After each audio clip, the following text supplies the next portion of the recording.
afternoon, and welcome to the second thread of the Wyrdest Web Podcast, a podcast celebrating artists of all kinds from around the globe. This podcast is dedicated to showcasing hidden artistic gems while highlighting the magical world of artistic expression as a channeled form of spirituality and mysticism. I'm your weird host, Caitlin Morer-Waltzer. I myself am an artist, musician, dancer, writer, high priestess, magician, and animal lover.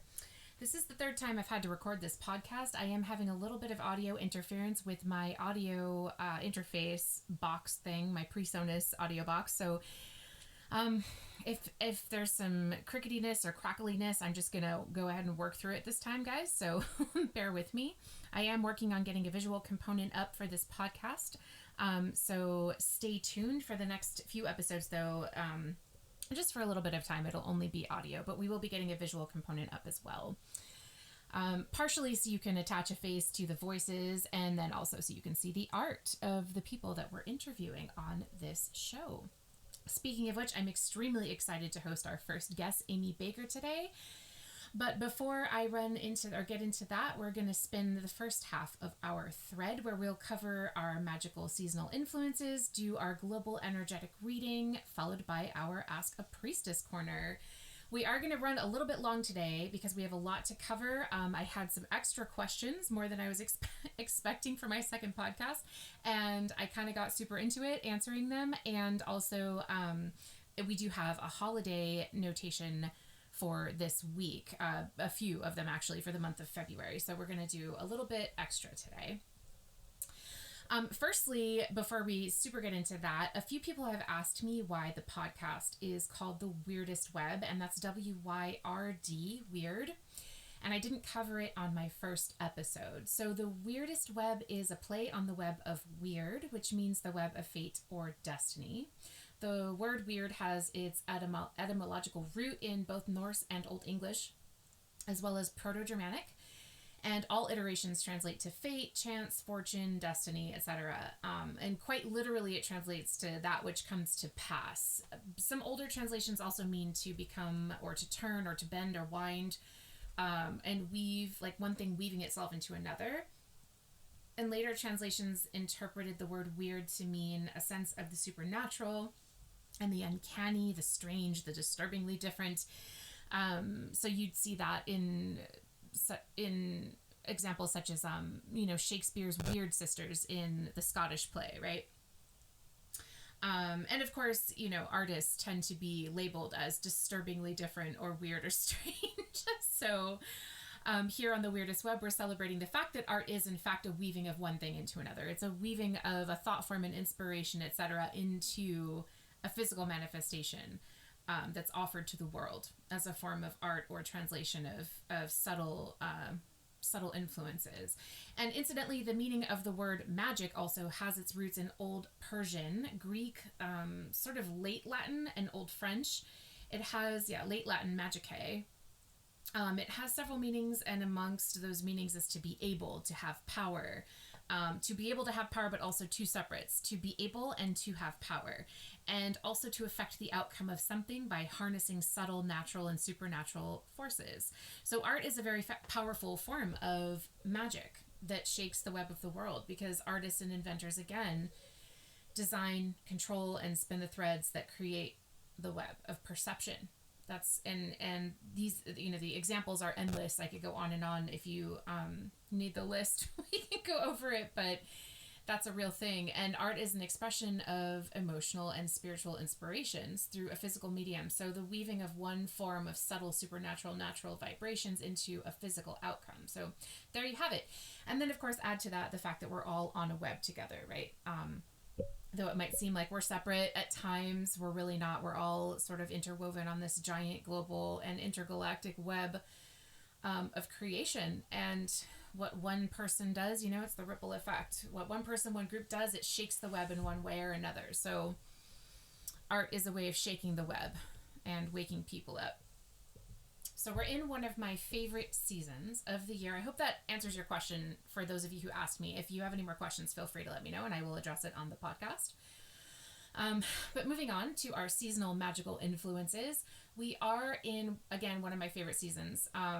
at least in the Northern Hemisphere, we are celebrating the gentle season that welcomes the return of the light. So it's sort of like a pre-spring spring, the very early spring, and that honors the first stirrings of the earth. And it's coming out of hibernation and waking up. I don't know about today, guys. Today is -3 outside my window, so it's a great day to do a podcast. I'm sort of in my little hobbit hole down here in the basement doing the podcast. So, but it is brilliantly sunny outside, and I do wish I was outside walking in the weather. But this time of year is the time of year where we honor beautiful draftings of new projects, right?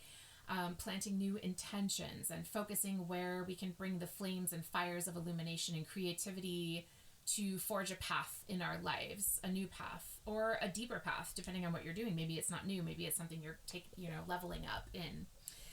And in the Southern Hemisphere, of course, our fellow brothers and sisters and beautiful non-binary family will be seeing the soft creep of the autumnal season start to drift in. That's my other favorite season, but we won't be seeing that again for some months on this side of the world.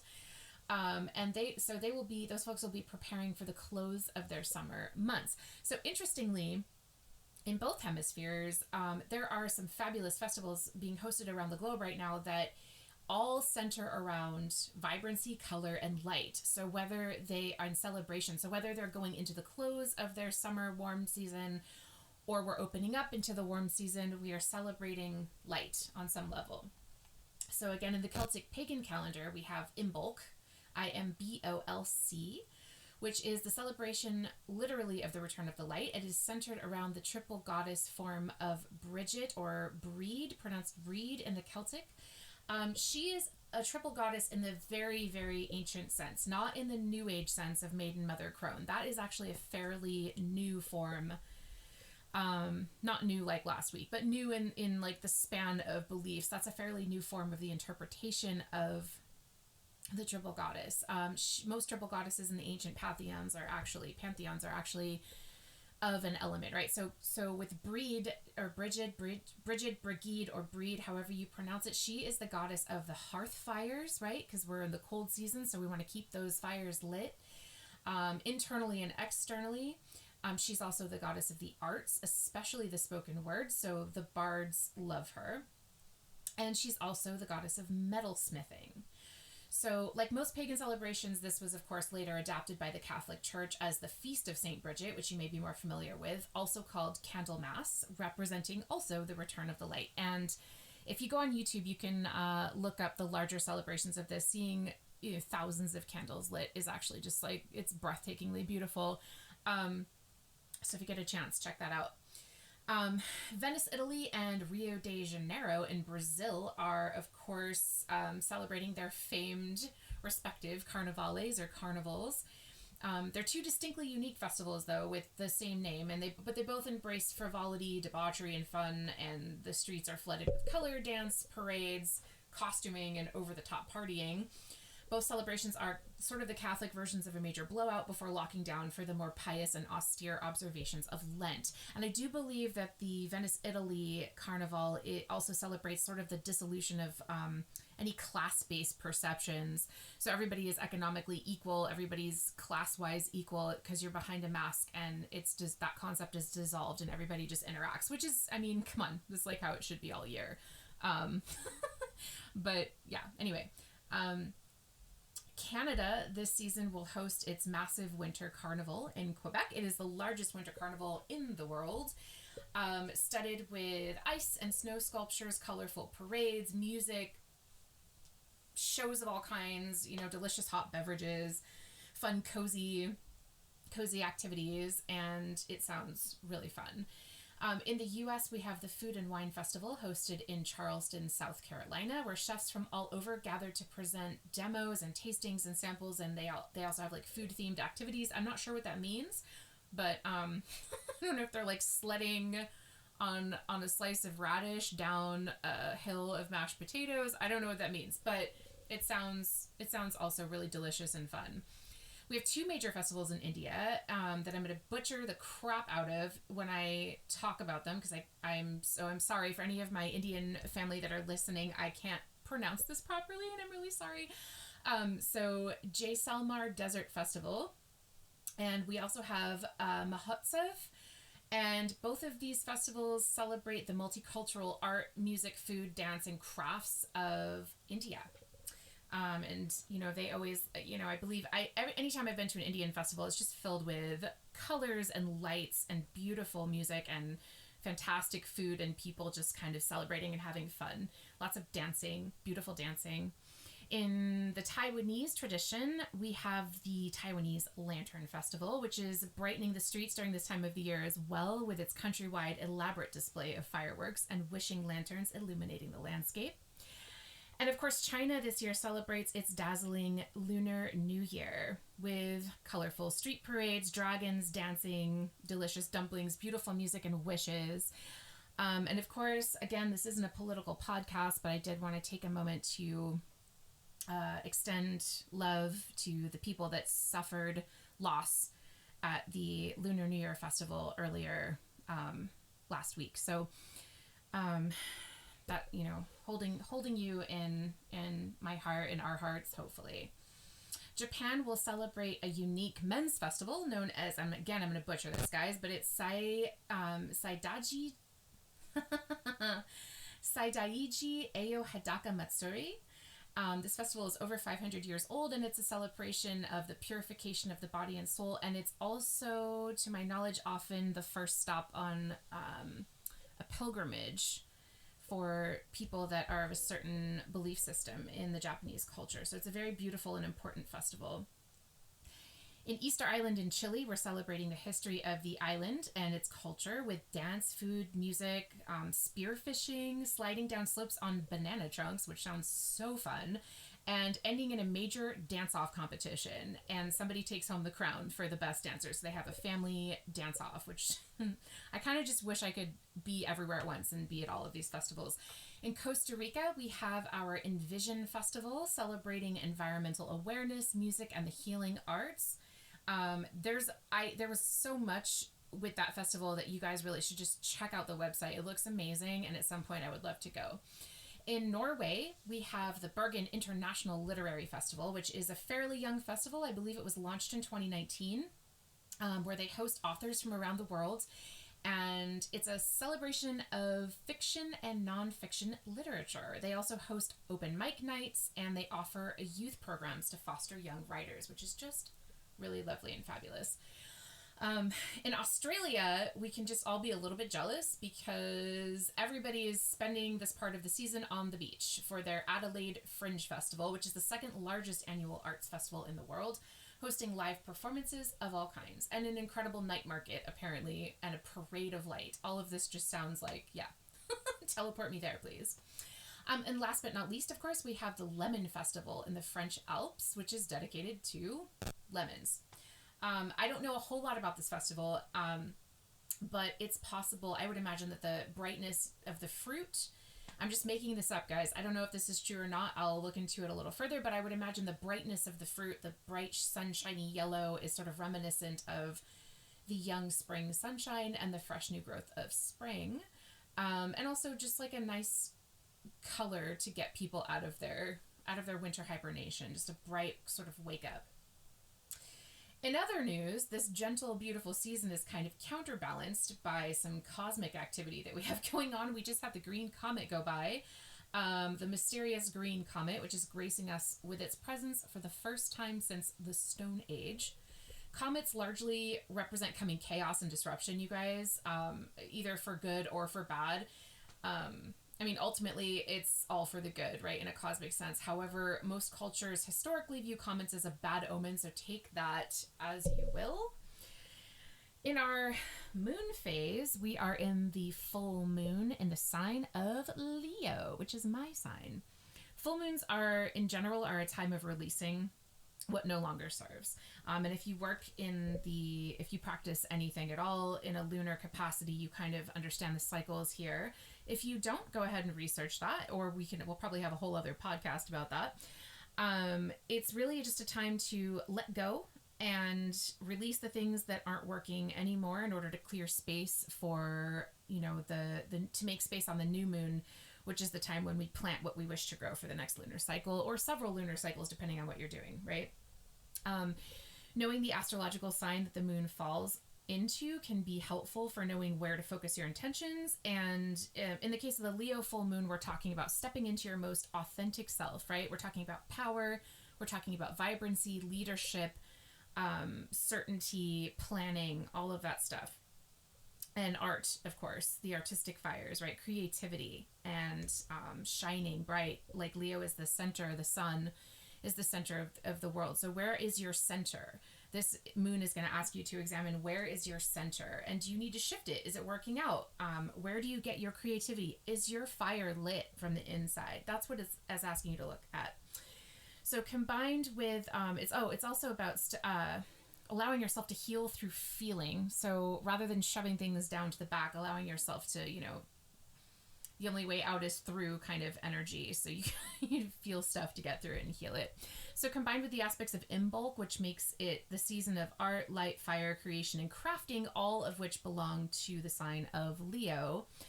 The light of this particular full moon can be used as a tool to illuminate the parts of ourselves and our lives which we do not, in which we are not honoring our authenticity. And that can be done in any number of ways, right? You can do meditation, journaling, circle casting, prayer, however you want to go about that. Okay, so now we're going to do our global energy reading just to get a little taste. And I'm not going to do a super long one today, you guys, just because we have a lot to cover. So I'm going to do a shuffle here. We're using the same decks as last time.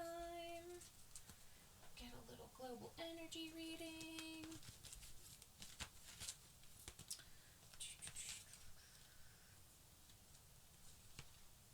In all truth, I didn't actually choose different cards. I kind of forgot to grab different cards, so that's why we're using the same cards as last time. But they're great cards, so it's fine.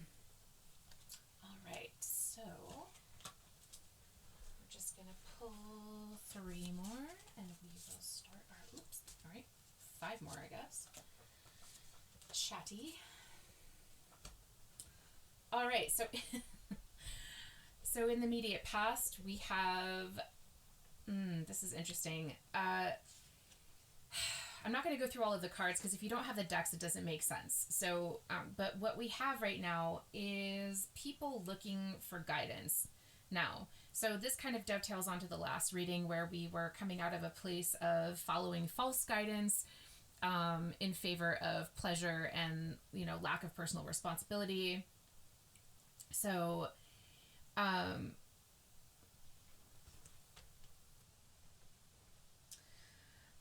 sort of in the sense of going towards hedonism and there's nothing wrong with that, right? Like we all need a little bit of fun, but this is really talking about squashing down our intuition for the sake of pleasure, right? So here's we had that sort of at the beginning as a past thing. So here we have the past thing of we're listening to our intuition. We are realizing something is inside of us and sort of ready to break free, and we're seeking guidance and we're seeking the deeper truths of a more magical and multi-dimensional life, right? Something more luscious. So that's happening, more connected, more in tune with the natural elements.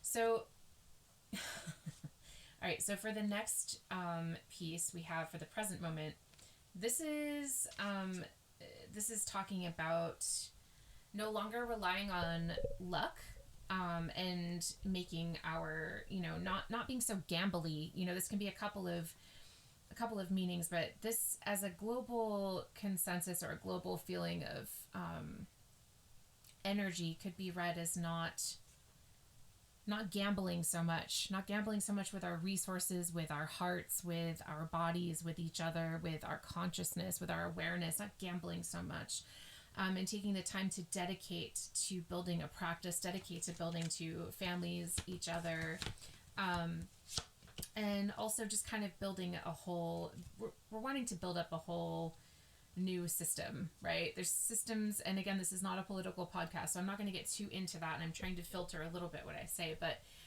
according to the cards, we have some beautiful things and awarenesses being in full bloom probably by the autumnal time.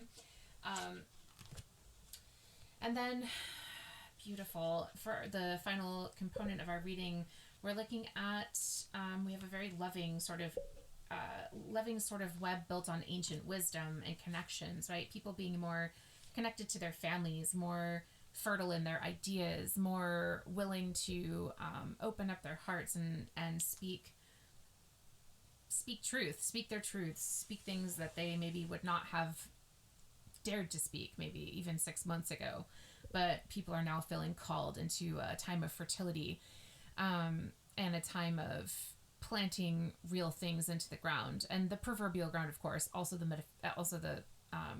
the actual ground, but the physical ground. But we're talking about a new wave of fertility to bring forth projects, artistic and non. Okay, so that is our global reading for today. We are going to head into our Ask a Priestess corner. I had some great questions, you guys. If you are, again, wanting to, I'm going to try to keep these as succinct as possible. And just remember, if you have a question and you would like to be featured on the Wyrdest Web, please email me at catwsb as in boy @yahoo.com with the phrase weird WIRD question in the subject line. So I'm going to be creating an email specific to the podcast, but for now that's what we're using. And I'm adding again the caveat for legal reasons that I am in no way a licensed therapist. I am not a doctor. I'm not a lawyer. I'm not any of those things, although I will soon be a medical assistant, which I'm excited about. But if you're in any kind of immediate mental health or substance abuse crisis, please do not rely on asking psychic questions. I mean, you can, but what you really need to be doing is seeking professional help. And if you're in some sort of suicidal ideation or actual immediate crisis, please dial 988, which is the National Suicide Hotline in the US, and seek professional help, and do it without shame or guilt, because you deserve to be well. Also, remember, if you have a question, that it's likely that many out there have the same or similar questions. So every time somebody asks me a question, you're helping other people by asking yours, because we're all connected, right? By the threads of the weird. So don't forget.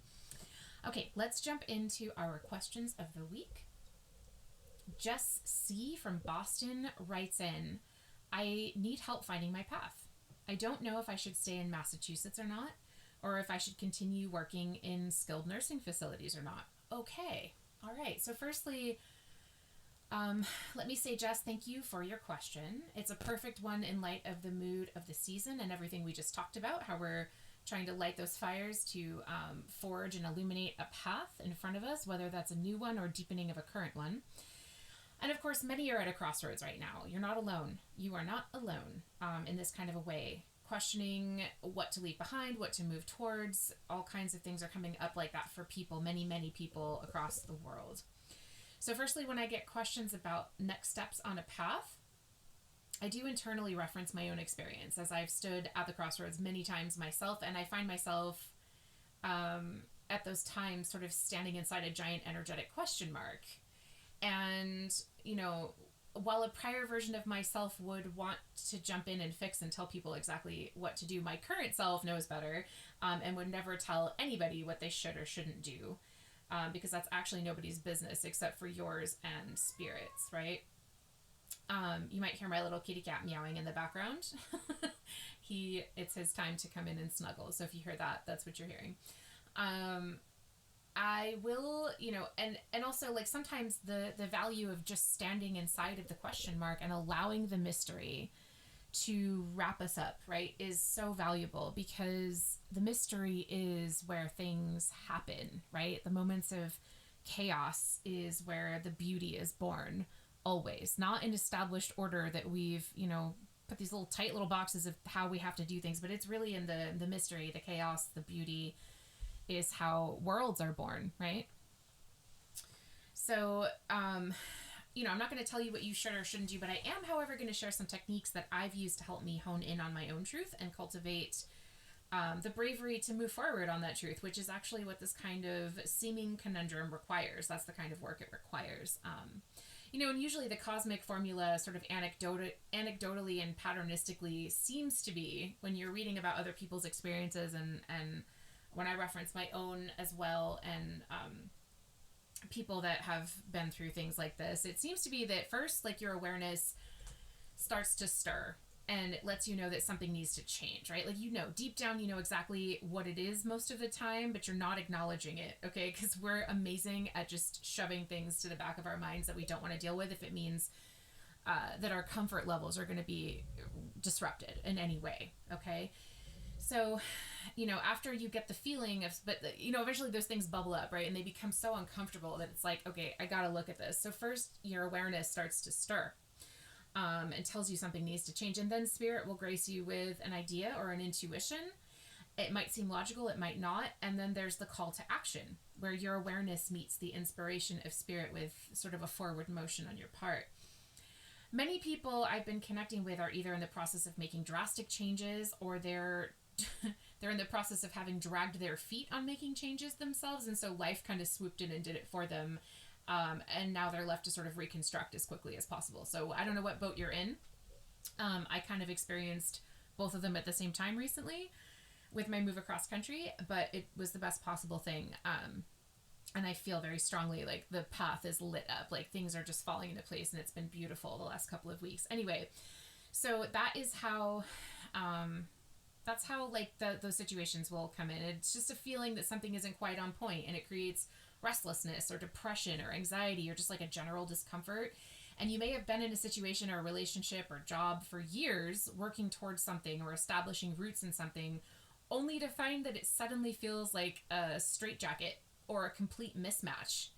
And this can be absolutely disorienting, and it can leave you, with that sick sort of spinning, unanchored feeling of uprooting from the known, which can trigger a domino effect of emotions and reactions. And a lot of people get frozen in this spot because then they're just left feeling unsatisfied, and they're freaked out because they don't fit into their life anymore. And it's hard, if you take your work, for example, okay, when you depend on work for your source of income, the thought of leaving because it doesn't match you anymore can be terrifying, especially if there is status and reputation attached to your work. It's a little different if it's just income and there's no, there's either no or low social implications, right, attached to your work.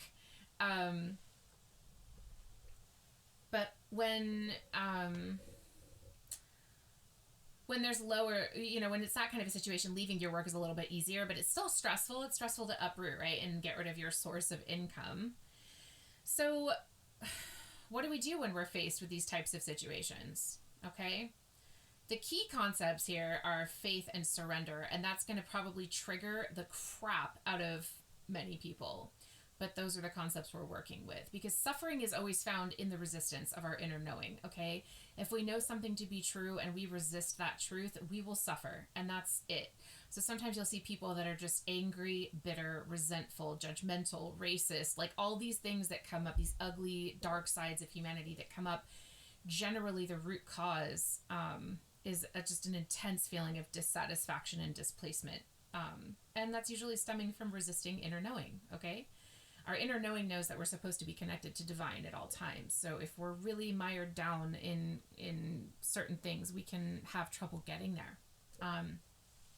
So faith and surrender. But let me go on about that before people get super triggered. I mean, some of you might know the saying, like, first spirit or God. You can when I say spirit, you can input anything you want there. God, Allah, the spaghetti monster, the great taco in the sky. I don't care. I'm saying spirit because it's sort of just like non-denominational and neutral. But first, spirit will give you honey, right? It'll come at you with honey, be like, knock, knock, like something needs to shift. And then vinegar, which is like when situations in your life start going kind of sour and you're like, this is feeling even worse than it did when I was getting that intuition I might need to change. And then if you don't move on it, you get smacked upside the head with a 2x4. And that is the major things, like loss of health, loss of job, loss of home, all these things. It's like you needed to change it. You got to change it when you feel the feeling.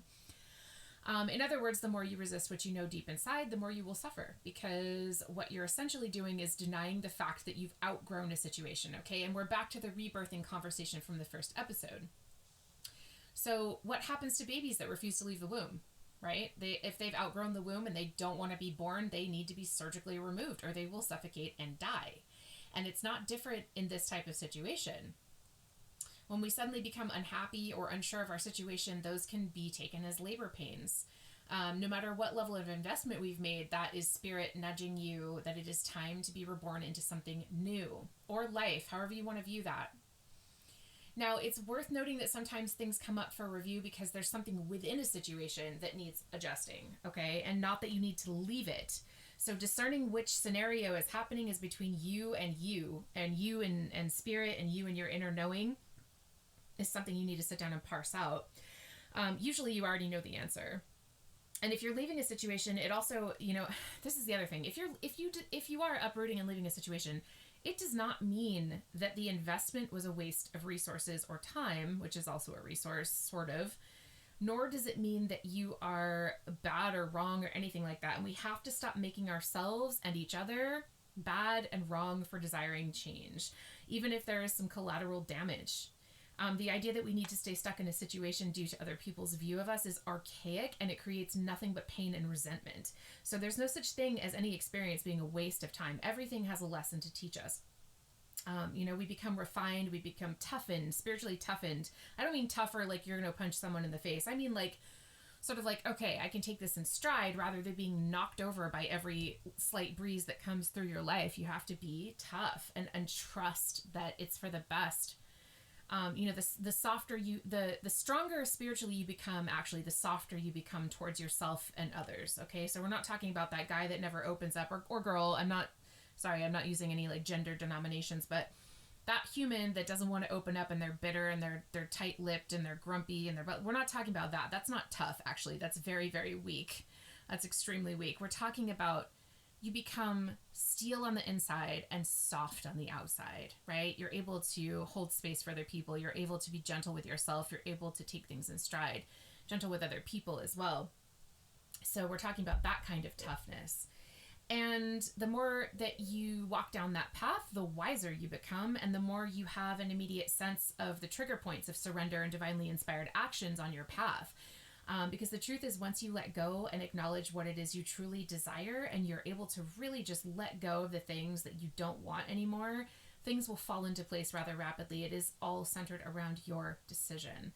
Even if you have no idea what will happen next, knowing is not always the point. You have to do what you can action-wise, and then let life or spirit or God meet you halfway. And I haven't had an experience where that hasn't been true.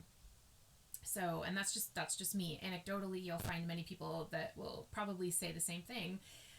And it's tricky, right? Like the Tao teaches us that when you don't know what to do, you should do nothing and wait. And the reason is because a true state of flow is the most desired state of living, right? We want so desperately to be in flow. We want that feeling of freedom and just like flowing from one thing to the next and having it feel good.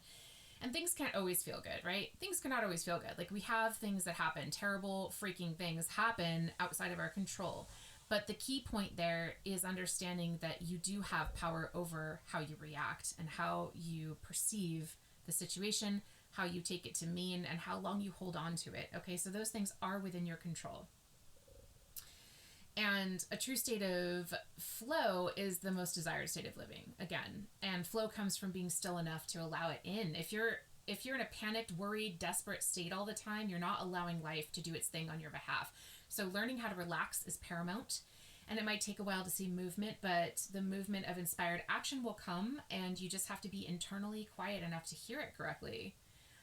Because that's the entry point. That's the point that spirit can enter if you are listening, however long that takes.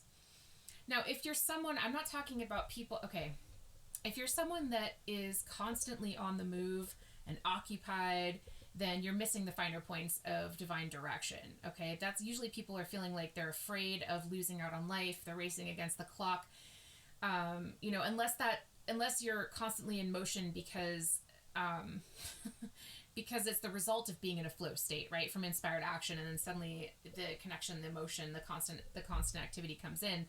And don't get me wrong, there are people that need to be moving constantly and constantly busy or on the phone or socializing or out doing whatever. And the fundamental truth of that is that those types of people are terrified of silence. They can't sit with themselves. They cannot sit with themselves. Oftentimes you'll find that they're gagging on their own egos. And they're often the ones judging the ones who are wise enough to be still and wait, and they're confusing someone's stillness with laziness. So someone who has experienced a true flow state can recognize the quality of stillness in another person and won't judge it. And those people, but the people that we're talking about who are constantly busy, constantly occupying themselves with tiny little tasks, those people have not done any kind of real shadow work, and they can't sit with themselves because they're terrified of the abyss of the unknown and the abyss of themselves. And it's a point of underdevelopment. When you have reached a certain level of internal development, you lose interest in being overly occupied. You just do. You lose interest in being overly social. You crave alone time a little more, and you crave stillness when you're in a more constant communication with the divine because you have information coming in. The flow state doesn't have to come from that, but it's often a result of cultivated spiritual practice. Okay, so that's something to note as well, Jess. And also being still shouldn't be confused with being stuck. Okay, that's the other thing. Being still is what you do while you're waiting for an answer. But being stuck is when you have the answer and you're fully aware of it, but you don't or won't or can't move quickly on it for whatever reason. Okay, and the thing to note there is that the stagnancy, the hard truth there is the stagnancy is much more painful than the change. Okay, so why don't we change faster? So firstly, humans are very much pack animals. So even the most reclusive among us will create a sort of pack, even if it's with animals or one other person, right? And changing our lives and our situations means either changing our pack or sometimes going without one for a while until we find our new one. And fears of being ousted, losing respect, losing status, being ridiculed, being ostracized. Those are primordial fears in humans or any pack animal. And then of course, if you're talking about a job, you're losing clients, you're losing business, all that stuff, money. So it requires some in-depth introspection to figure out, what's right for you in the situation. Another reason people don't necessarily move quickly is money. People are struggling right now, and those that are not struggling seem very judgmental towards those that are. So there's that, judgment coming at you. But, the judgmental people are also people that have very little scope and lack any depth that's provided by having to work through struggles like that. So you can always tell a slightly shallow or unwise or even psychopathic mind when they respond to someone, as per example, who's homeless, with disgust, right? Okay. And there's nothing wrong with having money. Okay. People have weird things around that too, right? Money is neutral. Money itself is neutral. It can be our friend, right? It can be a wonderful tool used for rapid growth. But what money is not is an indicator of the worth and value of a human being. And we need to get over that as a global culture. Money is not a reflection of the worth or value of someone's soul or their potential in the world. Okay. And this is a bit of a sidebar, but I'm coming back to your question, Jess. And the belief that money indicates value is an extremely flawed premise on the planet. And I sense it will be changing soon, and I don't wish harm on anyone, but the darker pieces of me feel that people who have ridiculed homeless people or people that don't have money should actually have to go through the experience of literally losing everything due to circumstances outside of their control, so that they understand the experience of someone that they're perceiving as other, because nobody is other. Nobody and nothing is other. That's a whole other episode, but we are all one. Okay. However, not having money can also create a serious barrier when it comes to taking action as quickly as we'd like, right? So there is, of course, a whole other level of this understanding, which is that when we take action from a flow state, guys, regardless of our monetary starting point, the money comes in after. Okay. When you're trying to take action out of desperation, you're going to stay broke. That's just how that goes. And the people that argue that concept are people that believe they can't make a move first without money, and they haven't experienced the truth of that yet. Hopefully people will.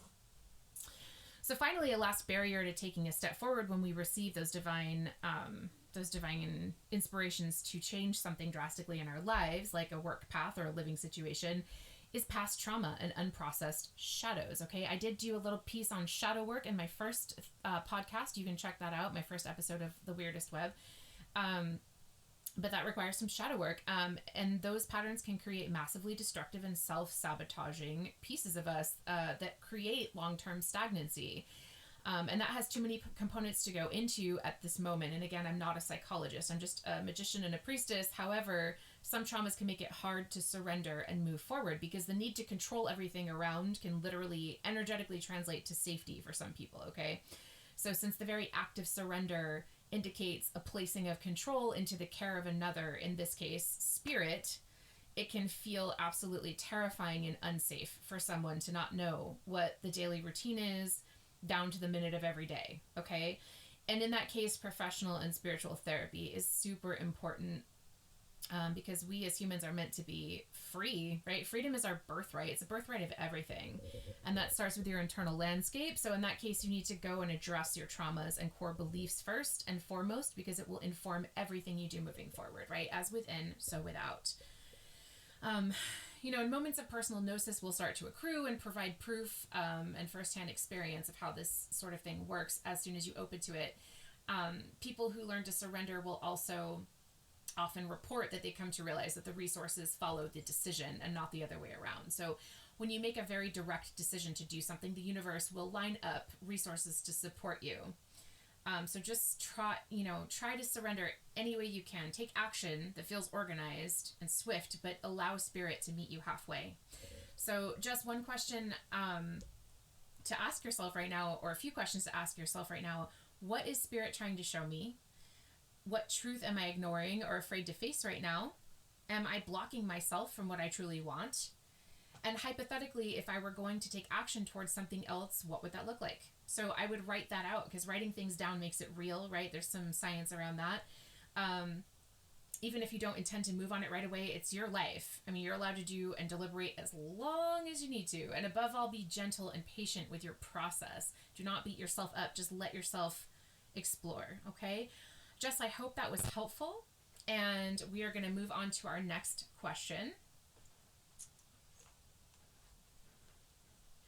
Okay, so our next question is from Frankie T. from Sutton, New Hampshire, who writes, I'm looking to be more centered and love who I am more. Any advice? Ooh, Frankie. Okay.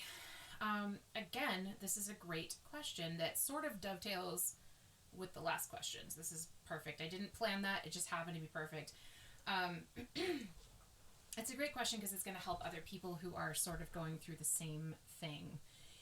And the question of how to love ourselves more can sometimes arise when we've attained stability, right? Like we have a stable sense of our reality and everything is quiet. Possibly too quiet. I always think of Frodo and Bilbo Baggins in this type of situation because they're so content, but it's just not enough, right? We're standing at a crossroads again in our life looking for a deeper why, right? A deeper meaning, something to ignite our passions and stoke our creative fires. And usually we're starving for stimulus, okay? So I sense that while your question is about self-love, I'm also sensing some extreme boredom in your question. And maybe not quite knowing exactly what to ask, but it feels like self-love. So I'm going to address both of those things, okay? So first, the boredom piece can sometimes come in when we are just really content. Everything is fine, and it's been the same kind of fine for a while. So we are starving for stimulus and a deeper why, again. And again, it requires a bit of stillness, like stillness, not contentment, but stillness in a different way.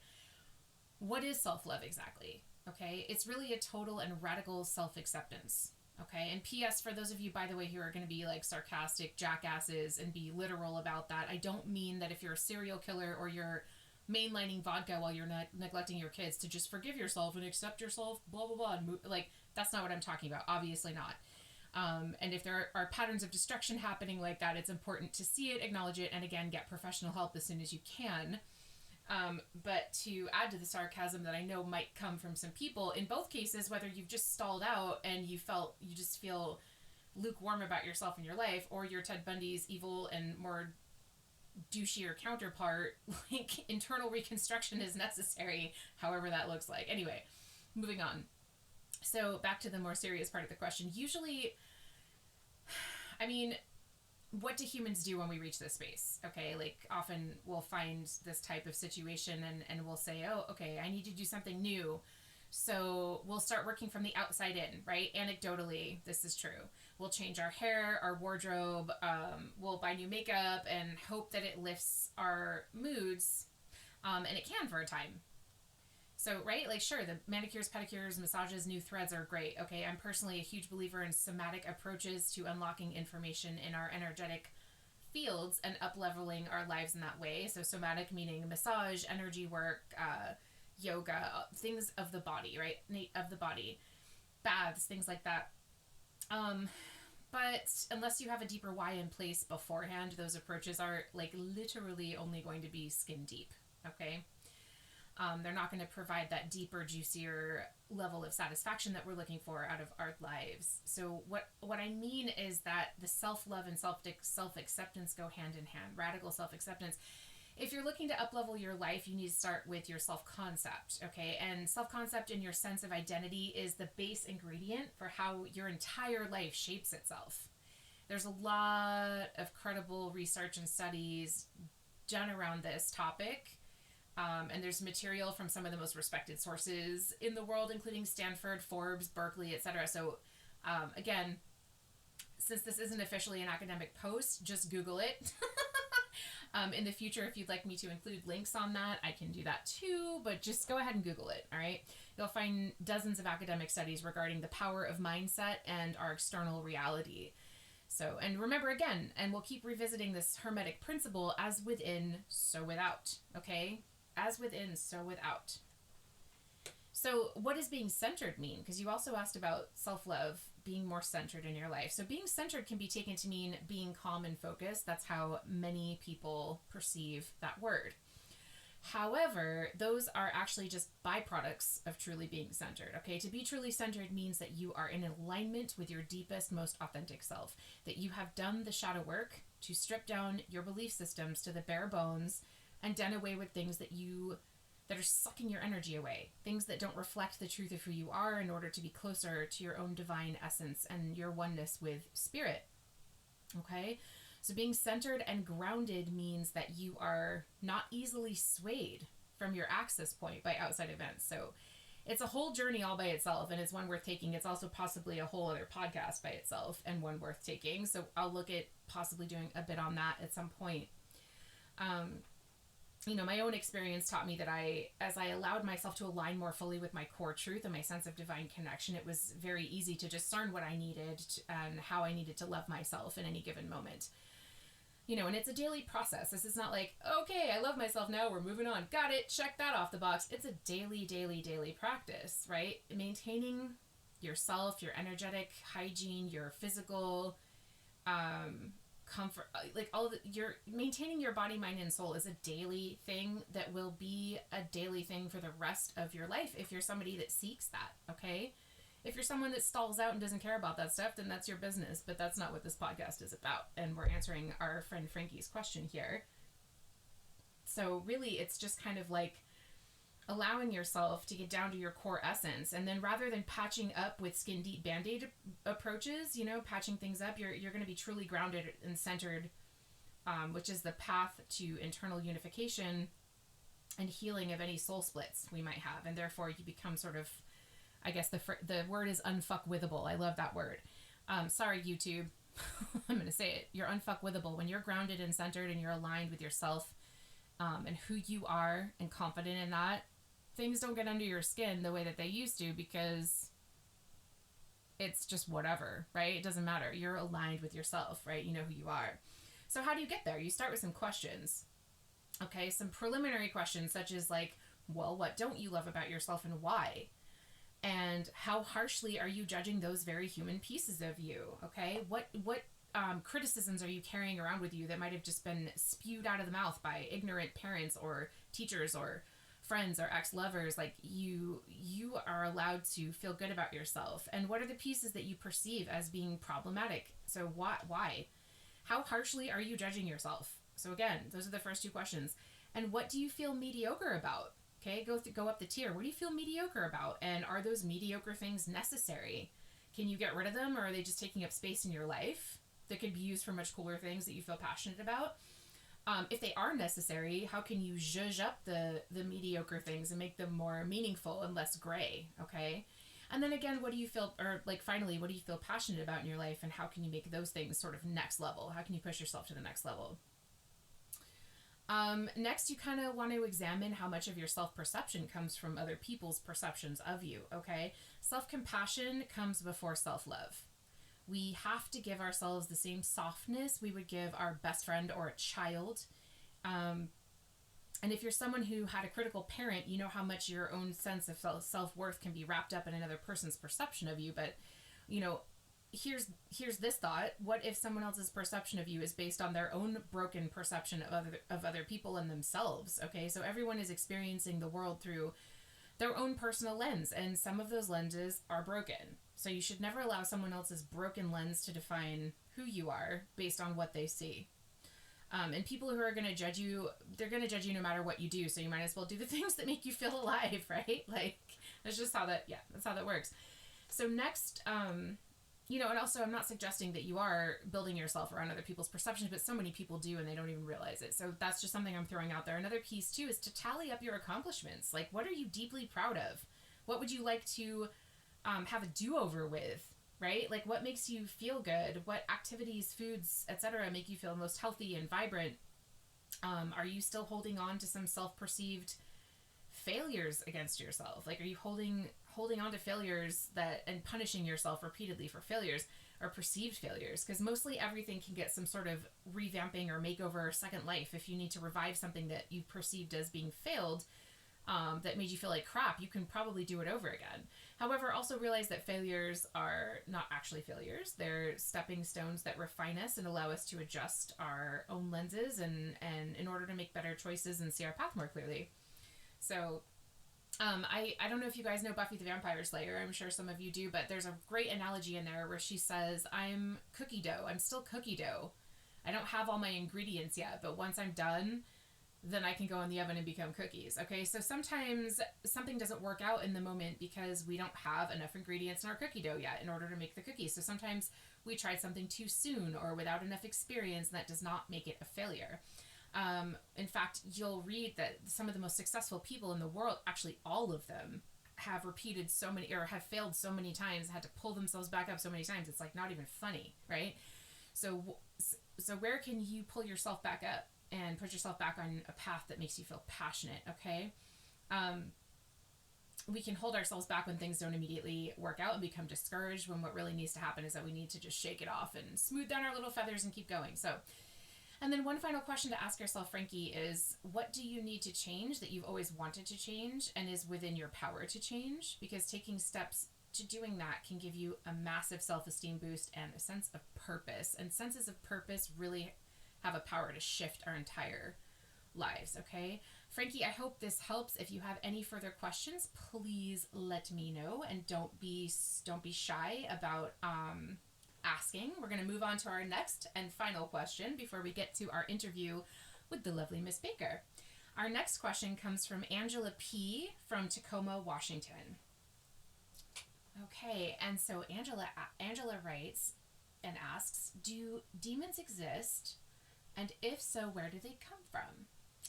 I love this. Hi, Angela. Good question. Totally veering off the subject or the topic matter of the other two questions. So this is kind of a fun one. That's a question with a somewhat convoluted and layered answer. I'll do my best without taking up another 3 billion hours to explain this. It's one, it requires some delving into quantum theory in order to fully really get into it. And I would, again, do that on this show. It's like a whole other episode, right? And this podcast is already long today. And I'm sure people are eager to hear our guests. So I will do my best to answer your question as well as I can out of my little mental lexicon of information on the subject. So firstly, we need to understand exactly how complicated and obscured the concept of demons and evil spirits actually is, okay? If you're not bored enough to research this stuff, people may not realize exactly how old these concepts are. and how they've evolved over time. I'm honestly not sure that I have the timeline straight. I'm going to try to do my best, so bear with me, and please feel free to correct me if anybody has anything to say. I'm not opposed to correction, especially, you know, where we're trying to get some information to people on certain weird subject matters. This is exactly the kind of weird stuff that I love. So, not that I don't love the other stuff, but this stuff is great and weird. Weird. So, okay, the concept of demons and evil spirits are both pre-biblical. So that's the first thing we need to look at, okay? And they're actually not synonymous, all right? They're not synonymous. The idea of demons and evil spirits being one and the same was not synonymous until the advent of Christianity, which is a relatively young belief system amongst the over, 4,000 documented religions, okay? 4,000, guys, over 4,000. So it's not the youngest, really, but it's certainly not the oldest, and much of Christianity takes its cues from its ancient predecessors, even if they don't want to admit it. So unless you ask, of course, there are also some Christians, and I'm not picking on Christians, guys. I love everybody. I've got friends from all walks, but there are some people out there that really believe that the earth is only 6,000 years old. So this is, of course, going to seem triggering, and I'm not going to address that concept for many reasons. That's not something that I'm getting into on this podcast. Again, this is not a political podcast. So we're going to just skip over that version of reality and into a different one where we know that the earth is not 6,000 years old. It's much, much older. So we're going to just leave that there. Again, so the concept of evil spirits actually has its potential roots in several ancient cultures, okay? Including what is now Russia. We've found wooden carvings of potential evil spirits that carbon date back to over 11,000 years old. Okay, so we're, and there's new archaeological evidence that suggests that belief in evil spirits goes back to the Paleolithic era. And since we're now discovering that our ancient predecessors are far more intellectual and complicated than we previously thought, there's a lot left in that mystery box that simply hasn't been unpacked yet. So we also know that ancient Mesopotamia had an entire pantheon of what they referred to as evil spirits or daemons, and protective amulets against them, etc., and ones that helped and ones that didn't. And there's evidence or belief of evil spirits in basically every established culture from the Paleolithic era to the present day. Okay, so we're saying this concept goes way back to the Paleolithic era. All right, so much like mermaids and fairies, every culture has their version of evil spirits. The origin of the word demon is actually fairly nebulous as well. According to some sources, it was a Greek word that simply meant supernatural being or spirit. But that word actually stems from a Proto-Indo-European word, daemon, which literally translates to divide and provide. Da, meaning divide, and mon, meaning provide, or providing division. And we'll get into that in a little bit at the sort of the end of this question. Ancient Jews used to use the word demon or daemon to describe any god or spirit from another land. Okay, so originally it didn't have a negative connotation to it at all. It was just used to describe many types of spirits. So those of the dead, various deities, sprites. They could be seen as helpful or unhelpful as any human could be, right? And as we get later into history, the definition varies from source to source and belief system to belief system. So as per example, the Encyclopedia Britannica defines demons and angels in the same way as quote unquote, respectively, any benevolent or malevolent spiritual being that mediates between the transcendent and temporal realms. Okay, so that's the definition, but it doesn't actually clarify the assignment of good or evil to either entity, okay? Whereas if you go to other sources, they might be a little more careful not to conflate demons with angels together. But there's some crossover here as well, because the word angel means messenger, amongst other things. However, demons are also considered messengers. So the Encyclopedia Britannica definition is obviously also limited because it assumes that the temporal realm carries no points of transcendence, which is simply incorrect, okay? It's also a subject for another day, but it's also worth noting that in more ancient times, the world of humans and spirits were not as seemingly divided as they are perceived to be at present, okay? And please note that I use the words seemingly and perceived in that statement, and again, we will readdress this. We will redress this another day, because it's worth getting into. Various early and much later biblical sources will cite demons as fallen angels that followed Lucifer, not to be confused with Satan and Beelzebub, because they're actually three completely separate entities. Okay, Lucifer was God's right-hand angel before he rebelled, thusly falling from grace and becoming a demon of sorts and ruling over the demonic realm according to some written hierarchies of angels and demons established in certain holy texts. And he, therefore, holds kind of a dualistic position, right, of being a demon and an angel. So in some biblical translations, demons are simply called evil spirits. However, it's also worth noting that even early Christianity had no prototype for any specific entity labeled as a demon, okay? So in the evil sense of, not in the evil sense of the word. They didn't have that in reference to the way that we use it now.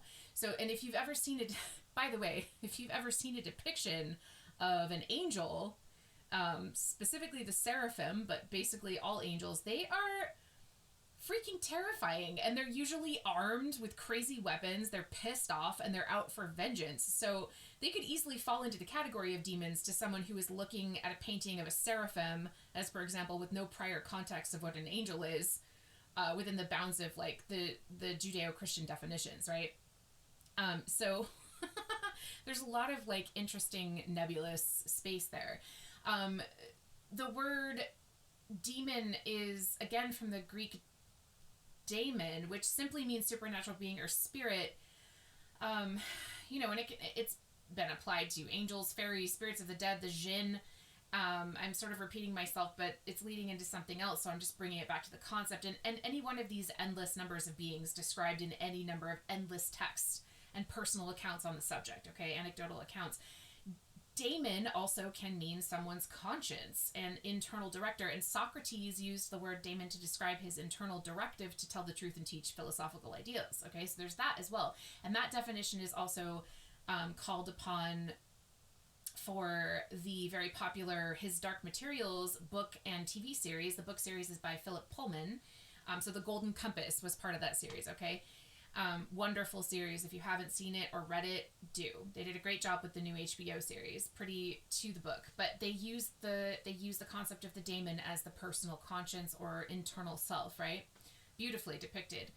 So depending on what source you're referring to, demons can be either corporeal or incorporeal, helpful or not, evil or not, separate beings unto themselves with their own personalities, or psychopomps for human imagination. And any number of things in between, Angela. So if you're asking me if I personally believe that demons are real, well, I believe everything is real until proven otherwise, and there's really zero way to prove that they don't exist. And there are plenty of circumstantial accounts that suggest that they do. And while we can assume that some of these entities were used to explain, natural and in some cases really super awful, seemingly divine manifestations of punishment on the human race, right? Like such as natural disasters, plagues, things people didn't understand, how weather worked, etc. We actually don't fully know the deeper context because we are discovering more and more about our true origins as a human race. And it turns out there was some pretty advanced science and medicine happening in ancient cultures. So we really don't know the full extent of anything because we don't have enough information and only what we uncover. And we're making our own hypotheses as we go along and changing those hypotheses based on what we find. But there's no way to know. However, I believe that when a global community of people seems to perceive and record accounts of similar entities across the globe with presumably no way of telling each other about those things, at least not quickly, it probably has some root in some truth somewhere, okay? There are some absolutely named demons in a number of demonological texts, okay? And in some parts of the world, it's actually believed that fairies are it's tricky. Like in Ireland, they believe fairies are fallen angels, okay? And therefore they are demons. And this is, of course, after Christianity came in and Catholicism came in. But they believe that they are demons and that all children born with red hair have fairy blood. and are therefore agents of the devil himself. So this is actually the root of the horrendously murderous prejudice and abuse that has historically been doled out to red-haired people, otherwise known as gingers, in parts of Western Europe. I don't think that, unless you know that, you don't really know that people were killed for having red hair because they were thought to be consorting with the devil, because they were thought to have fairy blood. So, and that actually was happening pretty frequently still up until, I think, the mid-90s. It's stopped, but, brutal torture of redheaded people for being minions of Satan.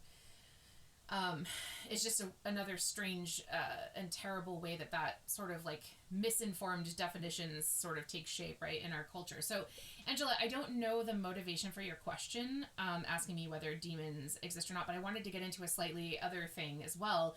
I'm assuming it's pure curiosity. However, here's what I will say about the demonic world, or any one of the infinite realms that we are exploring with quantum physics right now.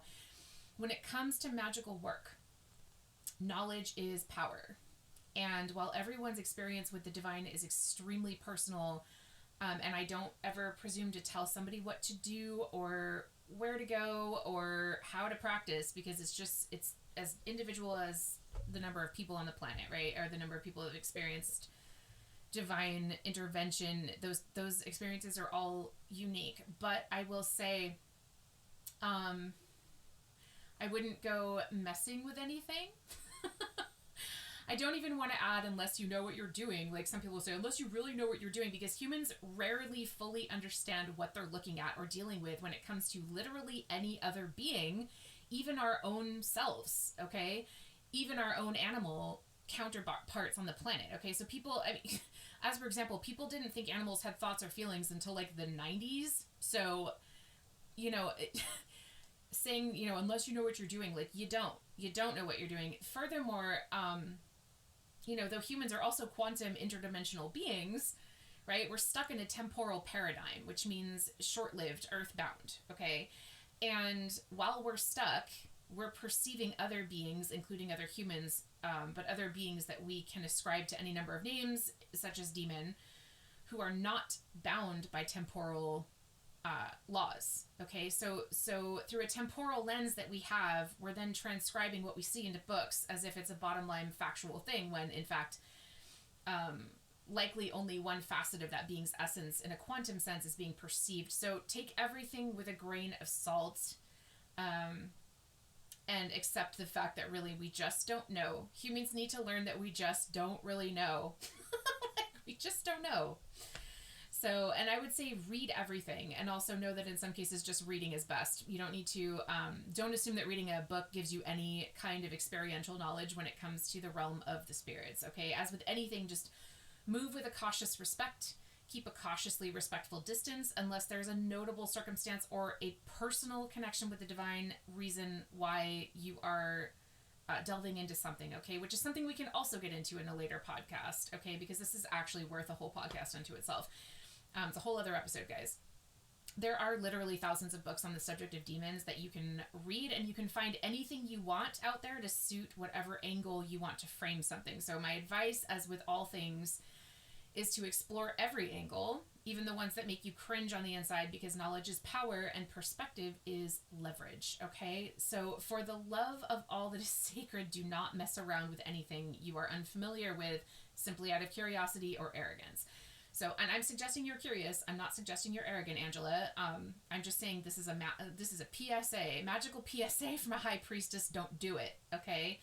What I will encourage, though, is to not build any kind of fear around these types of entities either. So even though accounts indicate that their presentation is really scary, in truth, there's actually no greater power than that of a fully realized human being in their full power. There really isn't. We are multidimensional channels of divine light kind of running around on the planet. So, you can sort of look at it in a context of like, am I afraid of lions? No, I'm not afraid of lions. Do I want to go tromping into a lion's den out of nowhere just because I read a book or 1,000 books about lions? No, I do not. I don't want to do that either. As a closing thought on this, though, the realm of what we call evil thrives off of polarity. So again, getting back into that idea of division and the Proto-Indo-European translation of daemon, literally translating to day, meaning divide, and mon, meaning provide, okay, to provide division. So division, duality, and polarity are the source of all suffering on earth. Humans are like giant batteries of divine energy, and when we're emitting large amounts of intense energy, such as fear, anger, hate, rage, anxiety, all results of polarized splits, right? Either within the self or with others, typically both at the same time, because if you're united within yourself, your external will reflect that back to you, right? As a form of unity with others. So as within, so without. But when we are stuck in duality, we become food for certain things. Okay, so we succumb more easily to things disguised as balms to soothe, but in all actuality are also sucking the energy and life out of us, and it becomes a vicious cycle. So the true balm, of course, is realizing the unity and power that exists within humans and exists between humans and all spirits, okay? If we can drop our inane differences and realize that we are all one, and connected on the web of fate, it's the weirding web, so things would change, right? We're all a little weird. So Angela, I hope that answers your question. Please write me back if you have any further questions. So without further ado, I am absolutely thrilled to invite our very first weird guest, the lovely, talented, brilliant Miss Amy Baker to the show. I met Amy approximately 13 years ago when we were training in the same Priestess circle together. She's a dear friend and an artist I've admired for the entire time I've known her. As befits her name, Amy is an amazing baker and is currently designing a line of, a pretty prolific line of cakes and cupcakes with various themes, largely sci-fi and fantasy themed. She's also an incredible visual artist, and she specializes in photography, jewelry, bookbinding craft, and her own different drawn designs. This podcast, however, is going to focus on her latest display of creative excellence, which is her poetry. So before we delve into our interview, I'm going to play you one of her beautiful poems. This one is entitled Forest Lord 3. I am the end and beginning of your journey through the wilderness. Since time immemorial, I have prepared for you, warm and pliant from bathing, tasting of honey milk. This oak grove is our cathedral, this bed of moss scattered with wild roses, our altar. The crush of us releases their ravishing scent as the holy act of surrendering to each other quickens the seated earth. That was Forest Lord 3 by the lovely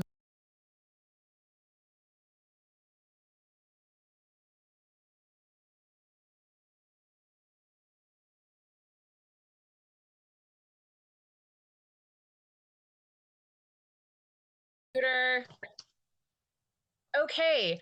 Hi. All right. Hi Please there. welcome to the first visual, which I guess is going to be today, even though I thought it was going to be a little bit later. We are inviting Miss Amy Baker. The poem that we just listened to was Forest Lord. And Amy, what a sensual, beautiful piece of work. Every Thank time you. I hear one of your poems, I am just like, I'm mesmerized. I just don't want it to end. Um, can you talk about the inspiration for your poetry? The inspiration for my poetry, this spate of poetry, is actually it's multidimensional, I'll say. First of all, my inspiration for most of my art is nature. I'm a pagan. I am endlessly fascinated by the sky, the trees, the changing of the seasons, the creatures, just the miraculousness of it all. So that obviously is an inspiration. Paganism itself, and the way that paganism reveres nature, is an inspiration. And it reveres it, and it values every bit of the energetic web, which is why that inspires me. This current the poetry that I have on TikTok, the spicier poetry, is inspired by me allowing myself to have a sexuality. I was raised in a very strict fundamentalist household where with a violent man. And since I'm attracted to men, that sort of has been a challenge my whole life to acknowledge my sexuality and my attraction to men while being terrified of them for the most part, terrified of violence and just what I saw as, how do I say this? Emotional heartlessness in a lot of ways. You know, I was not willing to put myself in that position of being vulnerable to a male. And I mean, you know, I've done it, but not in a way that I fully embraced my sensuality. So I started listening to some spicy creators, and I found some that are very safe for me. They're very, how do I say?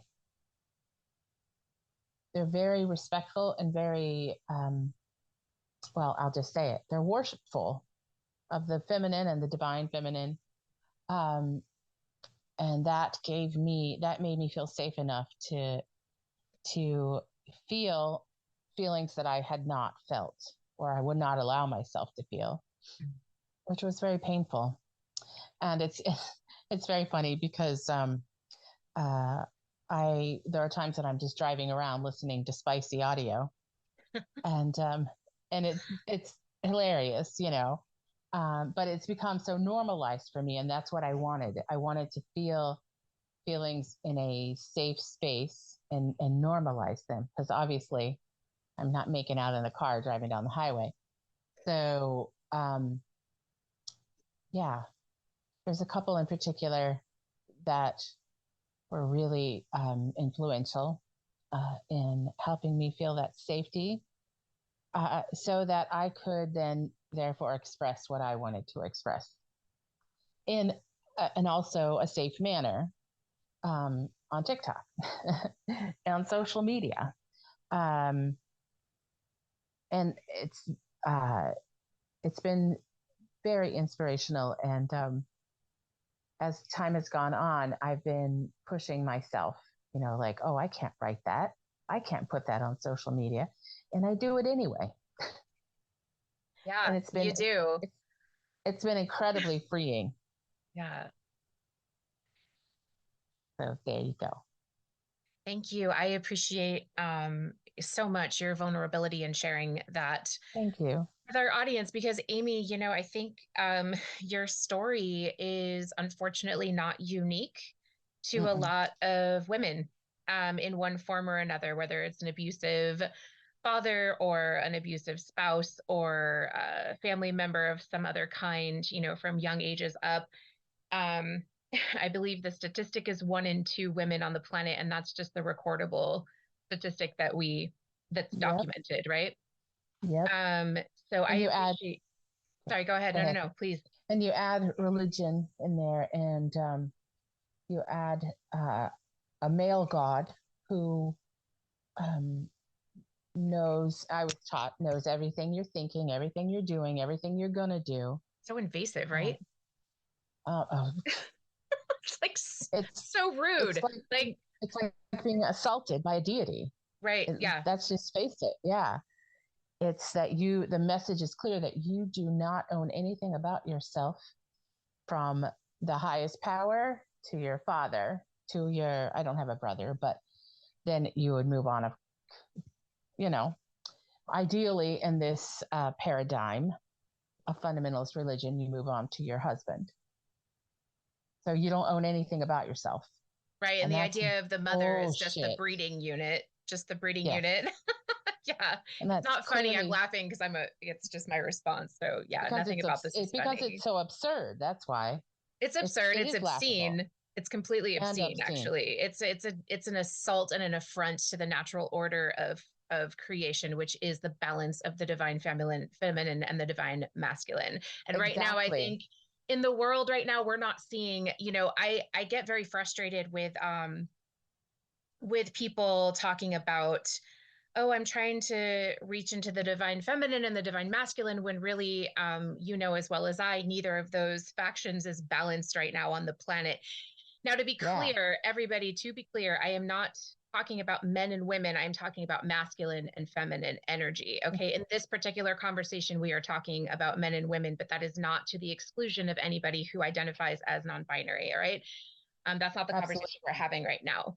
There are those that are two-spirited, and that's a different conversation. What we're talking about right now is the complete lack of balance between the masculine and feminine, and the abuse and the cycles of abuse that have been allowed to continue via religion, etc. And Amy, what I find so inspiring about your poetry is that it is actually, when I listen to it, it's so visceral, and it hits me in a space that just, it literally makes me want to just like take my clothes off and run outside under the moon. Like it's just, I have a reaction in my body of just like that. I never want this poetry to end. It just lights something up in me. It's like a gift, what you're bringing to the world Thank you. with your words.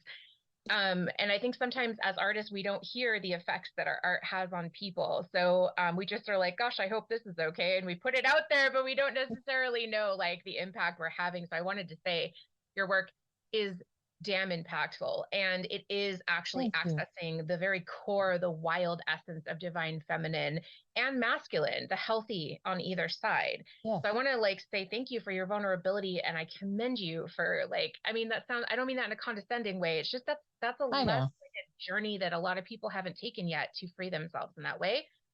Some people don't know they have to, and they don't care. But yeah, I'm sorry. It's scary. It's scary.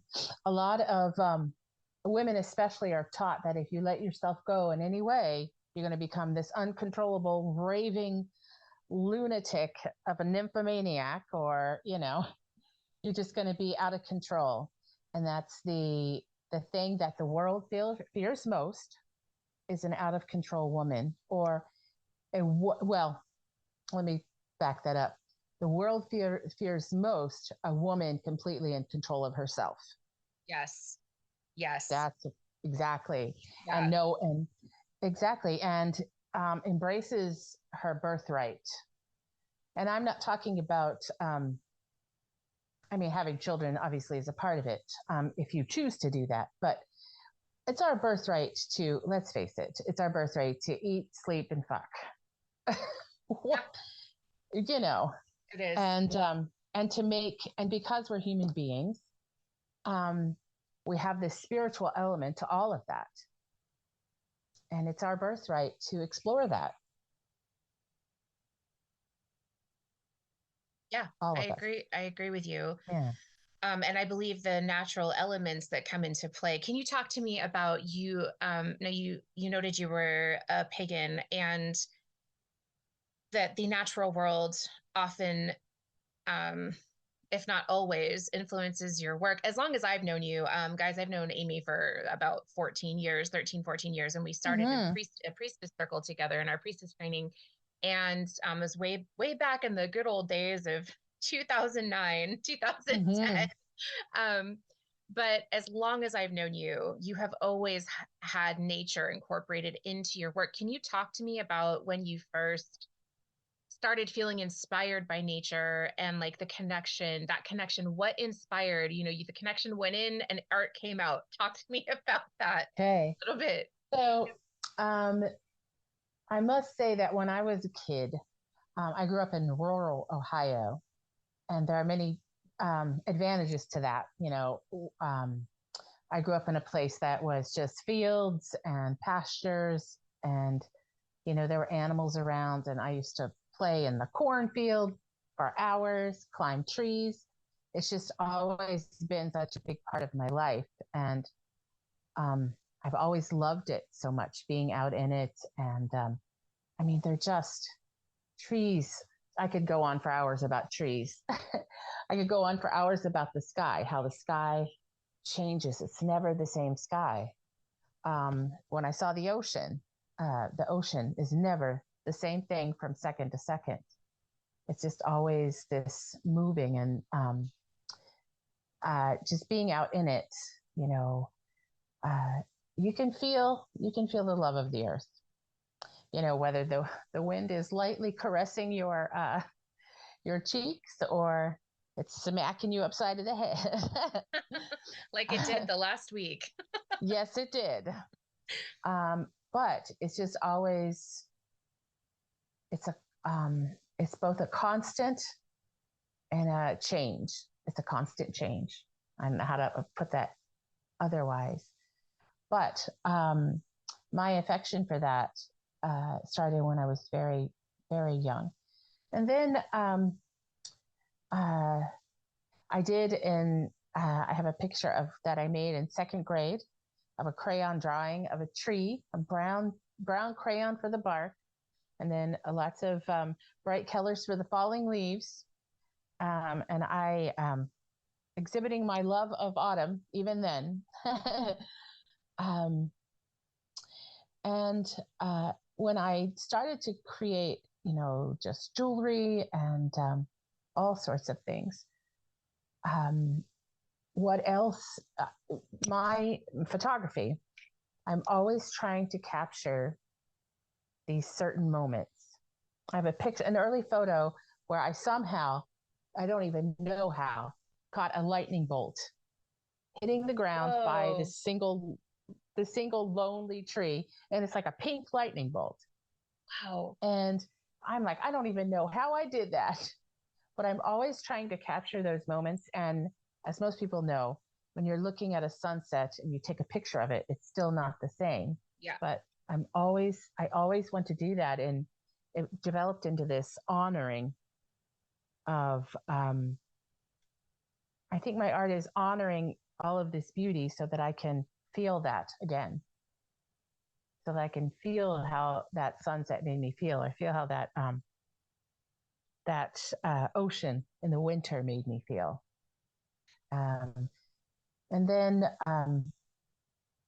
when in 2015, I spent 6 weeks in Ireland, and then the whole new wave of creativity broke open from that, because I wanted to, again, honor the landscape, honor the art. I mean, the tombs in Ireland, the Newgrange, they're 5,000 years old. Yeah. People chiseled these symbols in a rock 5,000 years ago. And that joins us with our ancestors. Yeah. You know, I mean, I want to make symbols because it makes me feel like, so a little bit of what they might have felt.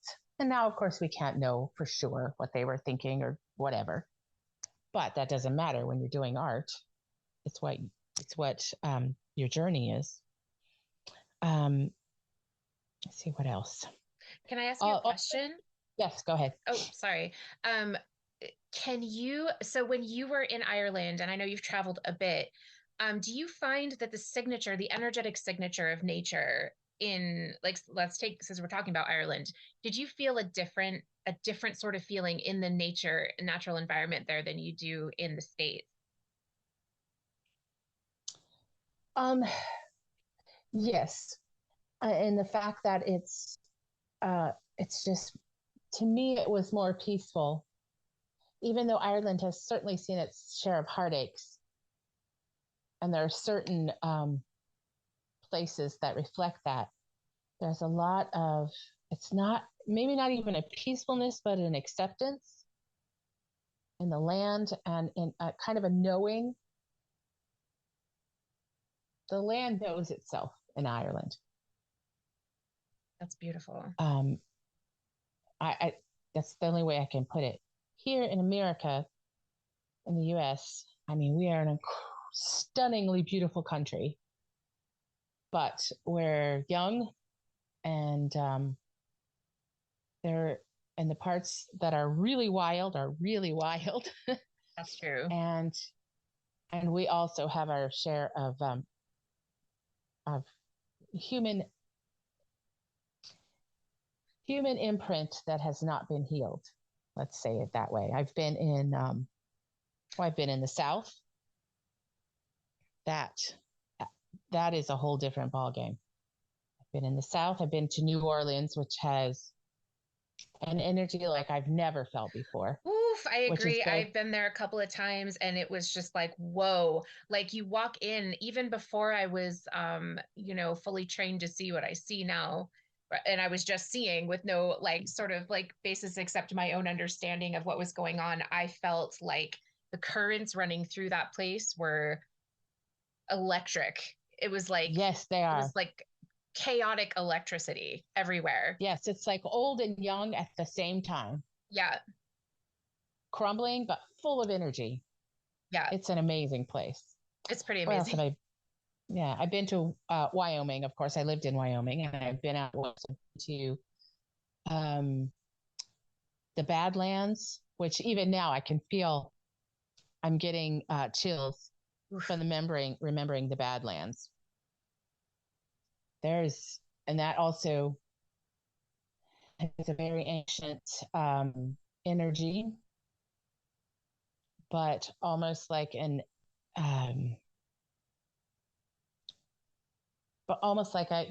we'll be here long after you're gone. Sure. That sort of thing. Sure. Yeah. And like, I think it's worth noting too, again, like while America as a country, as we stand right now is young, the land mass is not young. And no, not at all. The ways in which we interact, I'm not as I'm not as traveled as I would like to be, but I feel like there's a way in which other cultures and forms of art, such as Ireland, their relationship to that land is as old as their culture is, and their culture is extremely old, and ours is not that old here. And our relationship with, and of course, I'm not counting the Native Americans in this because they have the oldest connection with our landmass. Far older, a much deeper understanding than any of us could ever have about what our landmass actually holds. And so it's just interesting to hear your perspective on the energies that you pick up from different places. Because I find that, I just drove across the country by myself and in the middle of winter, and I traversed some states that I actually had never been in. And I can tell you that like Montana and like places with giant wide open spaces that obviously have never been touched by a building or man, they have a different energy than cities do, for sure. It's wild. Absolutely. Yeah. Can you tell us, so just so you know, on the audio, if you didn't catch the audio first half of this podcast, Amy and I had some significant technical difficulties trying to get That's putting it mildly. Good grief. It's taken it like since last night. Like we've just been having these problems trying to get we were initially going to do this interview over audio and it just did not work out that way. So this is going to come in a part 2, but her poems can be found on the part 1 episode. I'm going to put them sort of just playing in a row at the end so you guys can listen to her brilliant, beautiful words. And I hope they inspire you the way that they have inspired me. Amy, you are not just a poetess, though. You are actually quite a I would call you an accomplished and prolific multimedia artist, including your baking, which I've been blessed to eat so many of your vegan, gluten-free cupcakes over the years. And you have some new lines coming out, correct? You've got some new treats coming out for people. I am the cupcake whisperer. One of the things about growing up and having CPTSD and having a lot of anxiety, and you find strategies to help yourself get through that. And I just want to be creative in all of my life, and baking was something that I come from farm people. Both grandmas were ridiculously good bakers. My mom's a good baker. So when I decided one day I was having a friend over for dinner and I wanted to make dessert and he was vegan. And I'm like, oh man, what do I do? And I'm like, I found this book called Vegan Cupcakes, Take Over the World. And it's kind of been my Bible, I could say, my holy book. And a lot of flavor combinations that I do are from there. And I just really like the vegan cupcake because it's lighter. And there's some variations to it, but it's lighter. I can make them, gluten-free, and so gluten-free and vegan, it's getting better. But sometimes that's a little iffy. But anyway, I just really love putting together the combinations. I love naming them after my favorite things like books and stories. Stories and TV shows and movies inspire my art as well. I made a whole line of jewelry when Lord of the Rings came out, when it remains my favorite movies to this day. And I made a whole line of jewelry of, green ivy leaves and, because who doesn't want to be Galadriel? Right. I was Galadriel for Halloween once. It was epic. And so let's see. One of my favorites is my deceased rock star line, which I have a Freddie Mercury cupcake called the Persian Peacock, because that's what he called himself. That's great. The Persian Peacock. That's great. And because he's from what used to be, he was born in when it was called Zanzibar, they import mangoes, or export mangoes. And his cupcake is mango and black pepper with a mango champagne frosting, because he used to wake up at noon and drink champagne for breakfast because he's Freddie Mercury. Right. and I love, right, so with the mango champagne, buttercream, and I've got my favorite part is I have these tiny little candy mustaches that I put on top. That's great. And I have a voodoo chili, Chile. It's my Jimi Hendrix, and it's a jet black cocoa cupcake with ancho chili pepper and a ancho dark chocolate ganache and a red chocolate moon on top. That sounds amazing. My Bowie one, I haven't. Oh, go ahead. No. Oh my God. Keep going. I haven't tested my Bowie one, but it's going to be a figgy stardust. So it's going to be fig and chocolate. I love figgy that. Yeah, go ahead. So I was going to ask, what is your plan for these wonderful baked goods? Well, I'm hoping to get a certified kitchen in my area that's not too pricey and make them and sell them at farmers markets this coming spring. And I just think that would be a lot of fun. And I'm going to catalog them it's going to be the cupcake catalog, and I'm going to catalog them like you would in a library. I love that. 0 to 99 is like general interest. And then there's a biography section, which would be, the deceased rock stars. There's obviously fantasy sci-fi, which will be most of my catalog, let's face it. And then there's geography, because I have my the places that I visited, like Savannah, Georgia. And one of my favorite books ever is Midnight in the Garden of Good and Evil. And I've made a Midnight in Savannah cupcake, which is a chocolate mint with bourbon buttercream, because I'm trying to recreate a mint julep. Yeah. A French Quarter, which is like a red velvet, which probably, I think it's going to be like more of a purpley velvet, because I want to color it with beets, so it's a natural color. Beautiful.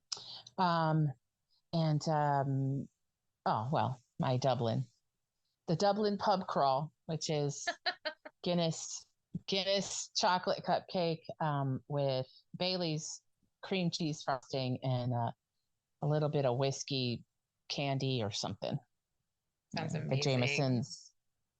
Yeah, and I have a ton of like shapes and molds, and I know how to make my own. And yeah, it's a lot of fun. And what's your business? What are you calling your business? The Cupcake Catalog. The Cupcake Catalog. Okay, Yeah, great. yeah. As soon as you can, get me a link. I will. Yeah. Definitely. I'm sorry, I didn't mean to interrupt you. What were you going to say? Nope. Oh, okay. It's just that, like, coming up with the names, I thought Cupcake Whisper, but then that might lead to some like copyright stuff. So I just decided to Cupcake Catalog. I Googled it. No one's taken it. So that's it. No, I love it. And it's really apropos for like what you're trying to put out there. I can't wait. I'm really excited because I'm totally going to be first in line to buy some of your, make sure you make a significant amount of gluten-free ones. Okay. Right. And so from my area, yeah, definitely the gluten-free and I even can use monk fruit and make sugar-free. So nice. Yeah, very nice. Yeah, you're in the oh gosh, Pioneer Valley. But what's the major city, the major little hippie town there? Northampton. That's right. Northampton, Massachusetts. And so not to veer off the topic of cupcakes, because I could talk about that all day, but but you touched a little bit of a base on this, but would you talk a little bit more about your photography? Well, on my TikTok, all of my poetry has backgrounds and they're all my photos. Wonderful. So when I first started taking pictures, and this is how old I am. I'm 51, almost 52. We had the cameras with film in it. And I would take these pictures and my mother would develop them. She's like, why are you taking 20 pictures of the sky? Because I'm like, because it's beautiful and because it's changing, So, and, pictures, they can capture as best they can the moment for you. They can capture things that you didn't see when you look through that lens, that you're like, oh, wow. And let's face it, I can show you a picture of someplace you haven't been. And it brings us together and helps to share that wonder. If someone hasn't been there or if they have been there, you can share that. It's a way of sharing stories. It's all stories. Yeah, that's true. Everything weaves us together with stories. Yeah. It is. It's all stories. And I can show you this picture of the 5,000-year-old tomb in Ireland and tell you blah, blah, blah, blah, blah. I can show you the picture of this. I have this picture of in Holyoke, Massachusetts, which for those of you who don't know, is a very there was a mill there, so it's a very kind of post-industrial town. And there's this Gulf station that looks like it's from 1950 or whatever. And I have a picture of the Gulf station with this beautiful moon above it, beautiful full moon. And that picture in itself could inspire a poem or a story or something like that. If I took it as I was filling my gas tank. Now, I can't sit there in the gas station. I guess I could if I wanted to, but I can't sit there in the gas station and make up a story about this picture. But I can take it home, download it to my computer, think about it, and then write a story about it if I wanted to. Love that you're saying this as there's a full moon behind you. There's a picture of a moon behind you. Right. I'm a bit of a moon. I'm a bit of a moon girl. And all of my art inspires the other parts of my art. So if I look and I'm like, oh, I'm going to look on my photos. I'm like, oh man, I took that picture. I forgot that I took that picture. And then I'm like, then I can write a story about it. Mm-hmm. I can find pictures that I took years ago, thanks to like Google now. I can access pictures I took in 2013 that I completely forgot about. And I'm like, oh, that was a nice sunset or whatever. I'm going to do something with that. I also have taken up felting as well, because I'm one of those people that wants to try everything. And my pictures have inspired some of my felting, the colors that I put together and stuff like that. Yeah. That definitely, that is how that works. I feel like too with my, I feel like the one form inspires another, one theme inspires another, and it kind of just bleeds out and following those threads. Unfortunately, according to the clock, we have about 6 minutes left in our interview. Is there anything else that you want to include? I'm certainly, I'm planning on having you back on the show, Amy, because your work is just so stellar, and doing a showcase at some other point would be really fantastic. And I know we're going to meet up at some point, so we'll probably do some kind of like in-person interview and just do like a showcase. Yes. And if you guys want to see, I'm going to post a link below to Amy's poetry, and a link below this and a link below the audio as well, because they're combined due to our massive tech snafu last night and today. But Amy, I want to thank you again so much for coming on the show. And I hate to cut this interview short, because I'm just always endlessly fascinated by the things that you have to share in your beautiful art and words and wisdom.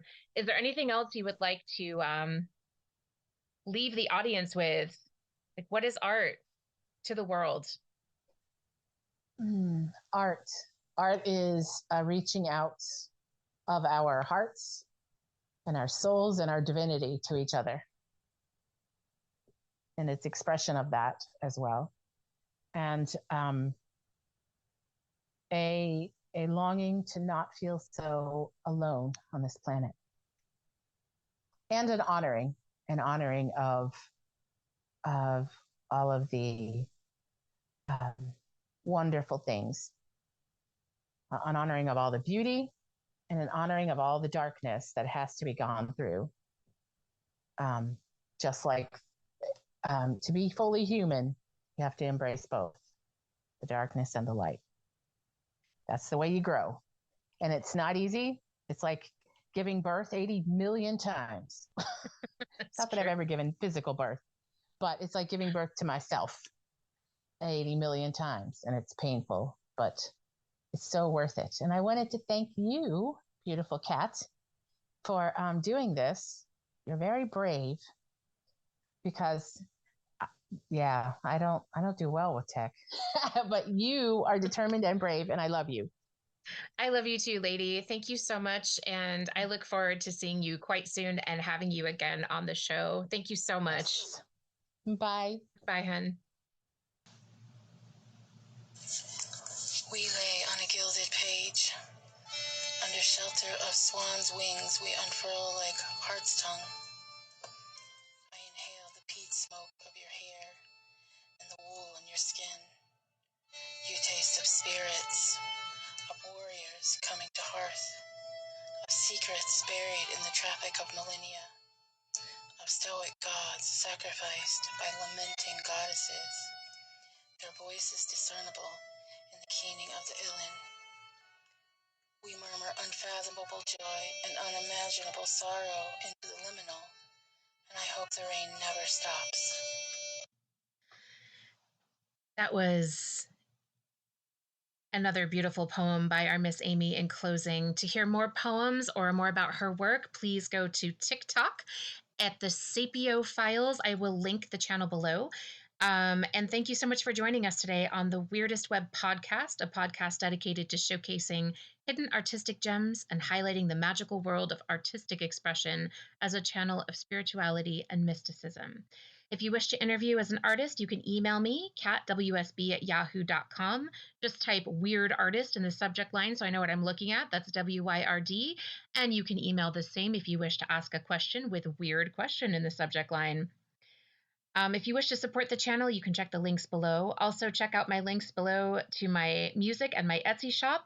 And make sure to tune in next week because we will be hosting another fabulous guest, Miss Angela Paris-Soto. I'm your weird host, Caitlin Morrow-Waltzer, and thank you for tuning in. Until next week, keep it weird, guys.